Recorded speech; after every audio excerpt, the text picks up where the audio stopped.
Voilà, bonjour à tous. Je voulais simplement exprimer mon indignation par rapport à l'hypothèse que Marc Dutroux pourrait être libéré. Alors j'entends beaucoup dans vos commentaires, il faut le tuer, il faut le pendre et tout. Je pense pas que tuer quelqu'un ce soit une peine. Parce que tu le tues, le mec il est mort, voilà, il souffre pas, entre guillemets. Ouais, il souffre quelques minutes, mais voilà. Je pense que quelqu'un qui a tué des innocentes, des petites filles innocentes, c'est déjà ignoble.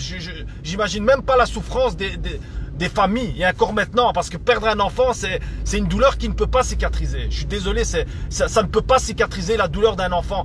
Un enfant, c'est une partie de toi, c'est une partie de ta chair. Surtout pour une mère, c'est quelque chose de bouleversant. Donc je ne pourrais jamais tolérer que cet homme-là, un jour, retrouve la liberté. Que cet homme-là puisse avoir une vie normale. Je ne peux pas tolérer ça.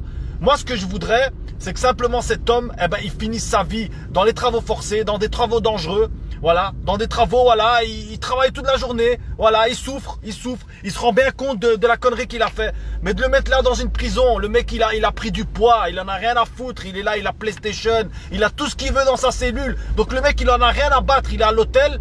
Moi, je trouve que c'est pas admissible, voilà.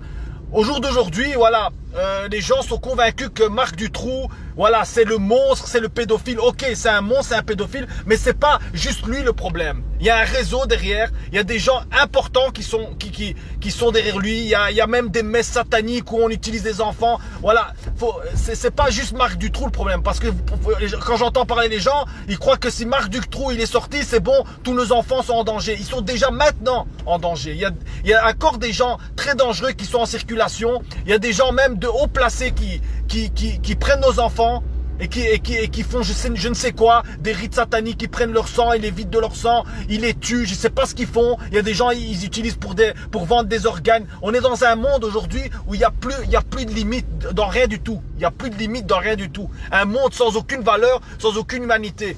Donc voilà. Moi, je voulais simplement, parce que voilà, en tant qu'humain, en tant que citoyen belge, parce que je suis né en Belgique, voilà, même si je suis d'origine italienne, je me sens quand même belge. Et c'est une histoire qui m'a fort touché, je vous le dis, ça m'a touché énormément. Voilà, je pense qu'à ce temps-là, je dois avoir 10 ans. C'est une histoire qui a bouleversé la Belgique. Il y a eu des marches blanches, des marches noires, il y a eu 25 000 trucs. Ça a été vraiment une des pages historiques, une page historique noire de la Belgique. Quand je dis historique, je veux pas dire que le mec, c'est une page historique noire de la Belgique. Et donc voilà, je voulais simplement voilà, dire que je suis indigné que cet homme, on puisse simplement penser de pouvoir le libérer. Donc voilà, ça c'est mon avis. Si vous partagez mon avis, partagez la vidéo, parce que c'est important quand même que les gens sachent un petit peu la vérité, parce que je pense qu'il y a beaucoup de gens qui vivent dans l'ignorance. Merci à tous et bonne journée.